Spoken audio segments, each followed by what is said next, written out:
നമസ്കാരം. മലയാളി വാർത്തയിലേക്ക് സ്വാഗതം. കേരളം രൂക്ഷമായ വിലക്കയറ്റത്തിലേക്ക് നീങ്ങുന്ന കാഴ്ചയാണ് പൊതുവിപണിയിൽ കാണുന്നത്. അരിക്കൊപ്പം നിത്യോപയോഗ സാധനങ്ങളായ പലവ്യഞ്ജനങ്ങൾക്കും 10 ദിവസത്തിനുള്ളിൽ വൻതോതിലാണ് വില വർദ്ധിച്ചിരിക്കുന്നത്.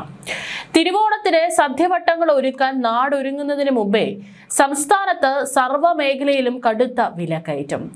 പച്ചക്കറി മുതൽ അരിക്കും പഞ്ചസാരയ്ക്കും ഇറച്ചിക്കും വരെ പൊള്ളുന്ന വിലയാണ് വിപണിയിലുള്ളത്. മാറിയ കാലാവസ്ഥയും ഇതര സംസ്ഥാനങ്ങളിൽ ഉൽപാദനം കുറഞ്ഞതുമാണ് കേരളത്തെ പട്ടിണിയിലേക്ക് തള്ളിയിടുന്ന പണപ്പെരുപ്പത്തിന് പ്രധാന കാരണം. ദേശീയ ശരാശരിയേക്കാൾ ഉയർന്ന പണപ്പെരുപ്പം നിരക്കാണ് അടുത്ത കാലത്തായി സംസ്ഥാനം രേഖപ്പെടുത്തുന്നത്. മഴയുടെ കുറവ് മൂലം മറ്റ് സംസ്ഥാനങ്ങളിൽ അരി ഉൽപാദനം കുറഞ്ഞതും ഇന്ധനവില വർധനവും പാചകവാതകക്ഷാമവും വിപണിയെ പ്രതികൂലമായി ബാധിച്ചിട്ടുണ്ട്. വരാനിരിക്കുന്ന ഓണക്കാലം വിലക്കയറ്റത്തിൽ പൊള്ളുമോ എന്ന ആശങ്കയിലാണ് ഉപഭോക്താക്കൾ. ഓണത്തിനോടനുബന്ധിച്ച് പച്ചക്കറികൾക്ക് വില കൂടുന്നത് പതിവാണെങ്കിലും ഇത്തവണ നേരത്തെ തന്നെ കമ്പോളം പൊള്ളുകയാണ്. അരിക്കച്ചവടത്തിൽ സാധാരണക്കാർക്ക് വൻ തിരിച്ചടിയാണ് ഉണ്ടായിരിക്കുന്നത്. ഏറ്റവും കൂടുതൽ വിറ്റഴിക്കപ്പെടുന്ന മട്ട വടിയരിക്ക് കിലോയ്ക്ക് 50 രൂപയിൽ നിന്ന് 65 രൂപയായി ഒറ്റയടിക്ക് വർദ്ധിച്ചു. സുലേഖ അരിക്ക് 45 നിന്ന് 55 രൂപയായും ജയ അരിക്ക് 45 നിന്ന് 54 രൂപയായും വില ഉയർന്നു. അരി വില വർദ്ധിച്ചതോടെ ഹോട്ടലുകളിൽ ഊണിന് 90 രൂപ മുതൽ 100 രൂപ വരെ നൽകേണ്ടി വരുമെന്നാണ് സൂചന.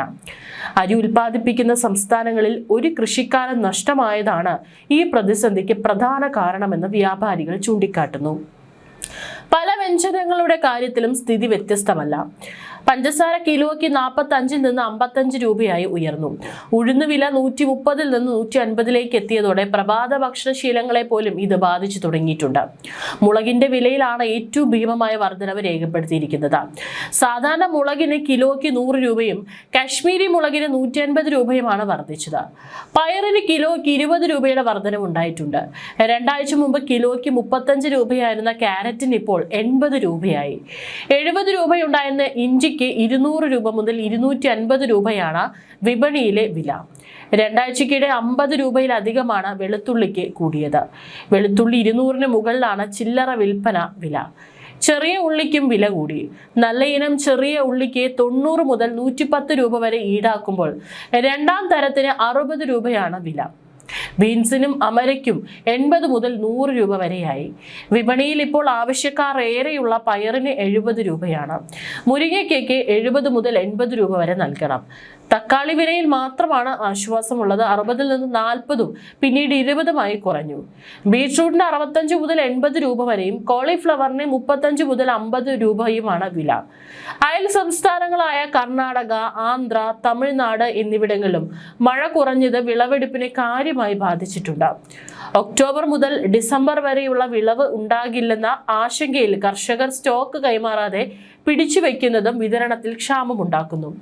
സർക്കാരിനും FCIക്കും പോലും ആവശ്യമായ അരി ശേഖരിക്കാൻ കഴിയുമോ എന്ന സംശയം വ്യാപാരികൾ പങ്കുവെക്കുന്നു. ഈ സാഹചര്യത്തിൽ സർക്കാർ അടിയന്തരമായി ഇടപെട്ട് വില നിയന്ത്രിക്കാൻ കർശന നടപടികൾ സ്വീകരിക്കണമെന്നാണ് കച്ചവടക്കാരുടെ ആവശ്യം. ഇതര സംസ്ഥാന പച്ചക്കറികൾക്ക് വില കൂടിയതും മഴക്കാലത്ത് പച്ചക്കറി ഉൽപാദനം കുറഞ്ഞതും ജില്ലയിൽ ഉൽപ്പാദിപ്പിക്കുന്ന നാടൻ പച്ചക്കറികളുടെ വില വർധനയ്ക്ക് കാരണമായി. ഓണം വരെ ഇനി വില കുറയാൻ സാധ്യതയില്ലെന്നാണ് കോഴിക്കോട് പാളയം മാർക്കറ്റിലെ വ്യാപാരികൾ പറയുന്നത്. കർണാടകയിലെ ചാമരാജ് നഗർ, മൈസൂരു എന്നിവിടങ്ങളിൽ നിന്നും വയനാട്ടിൽ നിന്നുമാണ് ജില്ലയിലേക്ക് പച്ചക്കറികൾ പ്രധാനമായും എത്തുന്നത്. ഇന്ധനവില വർധനയും കാലാവസ്ഥ അനുകൂലമല്ലാത്തതും വൈറസ് രോഗങ്ങളും മൂലം ഉൽപാദനം കുറഞ്ഞതും അയൽ സംസ്ഥാനങ്ങളിൽ നിന്നുള്ള ചരക്ക് ലോറികളുടെ വരവ് കുറഞ്ഞതുമാണ് വിലക്കയറ്റത്തിന് പ്രധാന കാരണമെന്ന് പ്രതികരണം. അരിക്കും കോഴിക്കും മാത്രമല്ല ബിരിയാണിക്ക് ദമ്മിടുന്ന മൈദയ്ക്കും കത്തിക്കുന്ന ചിരട്ടയ്ക്കും വരെ വില കൂടിയതോടെ കാറ്ററിംഗ്, ഹോട്ടൽ വ്യാപാരികളും വൻ നഷ്ടത്തിലാണ്. ഹോട്ടലുകളിൽ 180 മുതൽ 300 രൂപ വരെയാണ് ബിരിയാണി വില. നേരത്തെ സ്വീകരിച്ച ഓർഡറുകളിൽ പെട്ടിരിക്കുകയാണ് കാറ്ററിംഗ് സർവീസുകാർ. 3 മാസം മുമ്പ് വരെ ഓർഡർ സ്വീകരിച്ച ബിരിയാണിക്ക് പെട്ടെന്ന് വില കൂട്ടാൻ കഴിയാത്ത അവസ്ഥയുമുണ്ട്. മലപ്പുറം ഉൾപ്പെടെയുള്ള മറ്റു ജില്ലകളുമായി താരതമ്യം ചെയ്യുമ്പോൾ കോഴിക്കോട് നഗരത്തിൽ ചിക്കൻ ഉയർന്ന വിലയാണ്. ജില്ലാ ഭരണകൂടത്തിന്റെയും സർക്കാരിന്റെയും അടിയന്തര ഇടപെടൽ ആവശ്യമാണെന്നും ഭീമമായ നഷ്ടമാണ് നേരിട്ടുകൊണ്ടിരിക്കുന്നതെന്നും കാറ്ററിംഗ് അസോസിയേഷൻ ജില്ലാ പ്രസിഡന്റ് പ്രേംചന്ദ് വള്ളിൽ പറഞ്ഞു. മലയാളിയുടെ പ്രിയപ്പെട്ട വിഭവമായ ചോറിന് വരെ വില കൂടിയിരിക്കുന്നതാണ് ഏറെ തിരിച്ചടിയായിരിക്കുന്നത്. എല്ലാ അരിക്കും 6 മുതൽ 8 രൂപ വരെയാണ് വർദ്ധിച്ചിരിക്കുന്നത്. തിരുവോണത്തിന് സദ്യ വിളമ്പാൻ ഒരുക്കങ്ങൾ കൂട്ടുന്നതിന് മുമ്പ് തന്നെ അരിവില വർദ്ധിച്ചതും വലിയ ആശങ്കയായി. കേരളത്തിൽ മാത്രമല്ല, തമിഴ്നാട്, കർണാടക, ആന്ധ്രാപ്രദേശ്, ഒഡീഷ, പശ്ചിമ ബംഗാൾ എന്നിവിടങ്ങളിലും വില വർദ്ധിച്ചു എന്നാണ് പുറത്തുവരുന്ന റിപ്പോർട്ടുകൾ. കാലാവസ്ഥാ വ്യതിയാനം മൂലം മറ്റു സംസ്ഥാനങ്ങളിലെ നെൽവിലയിലുണ്ടായ വർധനയാണ് അരിവില കൂടാൻ പ്രധാന കാരണമെന്നും അരി വിപണിയിലെ പ്രധാന വിതരണക്കാർ പറഞ്ഞു. പ്രതിസന്ധി തുടർന്നാൽ ഓണക്കാലത്ത് അരിവില ഇനിയും വർദ്ധിക്കാനാണ് സാധ്യതയെന്നും ചെറുകിട വ്യാപാരികളും പറയുന്നു. സംസ്ഥാനത്ത് കഴിഞ്ഞ 2 മാസത്തിനിടെ പഞ്ചസാര വിലയിൽ കിലോയ്ക്ക് 4 രൂപ മുതൽ 7 രൂപ വരെയാണ് വർധന രേഖപ്പെടുത്തിയത്. കഴിഞ്ഞ മാസം വരെ ചില്ലറ വിപണിയിൽ 43 മുതൽ 44 രൂപയായിരുന്നു പഞ്ചസാര വില. നിലവിൽ 49 മുതൽ 51 രൂപയിലേക്ക് ഉയർന്നു. മൊത്ത വ്യാപാര വിപണിയിൽ ക്വിന്റലിന് 520 രൂപയുടെ വർധനവാണ് ഉണ്ടായത്. ജൂണിലെ 4380 രൂപയിൽ നിന്ന് ജൂലൈയിൽ വില 4900 രൂപയായി. കേന്ദ്ര സർക്കാരിന്റെ E20 ഇന്ധന നയത്തിന്റെ ഭാഗമായി പെട്രോളിൽ കലർത്താനുള്ള എത്തനോൾ നിർമ്മാണത്തിനായി രാജ്യത്ത് കരിമ്പ് വൻതോതിൽ വഴിതിരിച്ചു വിടുന്നുണ്ട്. കരിമ്പിൽ നിന്ന് നേരിട്ട് എത്തനോൾ നിർമ്മിക്കുന്നത് പഞ്ചസാരയേക്കാൾ ലാഭകരമായതിനാൽ മില്ലുകളിൽ മുൻഗണന നൽകുന്നു. ഇത് വിപണിയിൽ പഞ്ചസാരയുടെ ലഭ്യത കുറച്ചു. ഇന്ത്യയിൽ ഏറ്റവും കൂടുതൽ കരിമ്പ് ഉൽപ്പാദിപ്പിക്കുന്ന മഹാരാഷ്ട്ര, കർണാടക തുടങ്ങിയ സംസ്ഥാനങ്ങളിലും എൽനിനോ പ്രതിഭാസം മൂലമുണ്ടായ കടുത്ത മഴക്കുറവും വരൾച്ചയും കരിമ്പ് ഉൽപ്പാദനത്തെയും സാരമായി ബാധിച്ചു. കേരളത്തിലേക്ക് പ്രധാനമായും പഞ്ചസാര എത്തുന്നത് മഹാരാഷ്ട്രയിൽ നിന്നായതിനാൽ ഇത് സംസ്ഥാനത്തെ നേരിട്ട് ബാധിച്ചു. ജൂലൈ മുതൽ സെപ്റ്റംബർ വരെയുള്ള മാസങ്ങൾ കരിമ്പിന്റെ പ്രധാന വിളവെടുപ്പ് സീസണല്ല. അതിനാൽ സംഭരിച്ചു വെച്ചിരിക്കുന്ന പരിമിതമായ കരിമ്പ് ഉപയോഗിച്ചാണ് നിലവിൽ മില്ലുകൾ പ്രവർത്തിക്കുന്നത്. വിതരണത്തിൽ കുറവുണ്ടാകുമെന്ന ആശങ്ക മുതലെടുത്ത് വിപണിയിൽ വ്യാപാരികൾ വൻതോതിൽ പഞ്ചസാര പൂഴ്ത്തിവെക്കുന്നതും വിപണിയിലെ കൃത്രിമ വിലക്കയറ്റത്തിന് കാരണമായി മാറിയിട്ടുണ്ട്. ഇത് തടയാൻ കേന്ദ്ര സർക്കാർ ഓഗസ്റ്റ് 1 മുതൽ വ്യാപാരികൾക്ക് സ്റ്റോക്ക് പരിധി ഏർപ്പെടുത്തിയിരിക്കുകയാണ്. സംസ്ഥാനത്ത് കോഴിമുട്ടയുടെ ചില്ലറ വിപണിയിലെ നിലവിലെ വില ഒരു മുട്ടയ്ക്ക് 8.5 രൂപ മുതൽ 10 രൂപ വരെയാണ്. മൊത്ത വ്യാപാര വിപണിയിൽ ഇതിന്റെ വില ഏകദേശം 7 രൂപ മുതൽ 7.5 രൂപ വരെയാണ്. കോഴിമുട്ടയ്ക്ക് പുറമെ വിപണിയിൽ ഏറെ ആവശ്യക്കാരുള്ള നാടൻ മുട്ടയ്ക്കും 10 രൂപ മുതൽ 12 രൂപ വരെയും താറാവ് മുട്ടയ്ക്ക് 15 രൂപ വരെയുമാണ് നിലവിലെ വില. കേരളത്തിൽ മുട്ടവില ചരിത്രത്തിലെ തന്നെ ഏറ്റവും ഉയർന്ന നിരക്കിലാണ് ഇപ്പോൾ തുടരുന്നത്.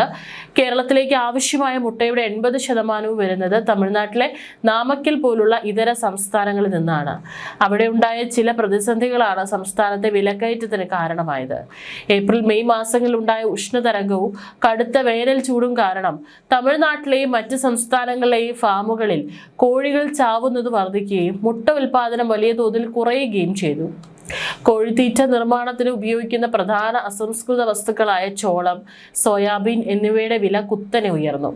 ചോളം വലിയ തോതിൽ എത്തനോൾ നിർമ്മാണത്തിനായി വഴിതിരിച്ചു വിടുന്നതും പശ്ചിമേഷ്യൻ പ്രതിസന്ധികൾ കാരണം ഇറക്കുമതി ചെയ്യുന്ന അമിനോ ആസിഡുകളുടെ വില കൂടിയതുമാണ് തീറ്റ വില വർദ്ധിക്കാൻ ഇടയാക്കിയത്.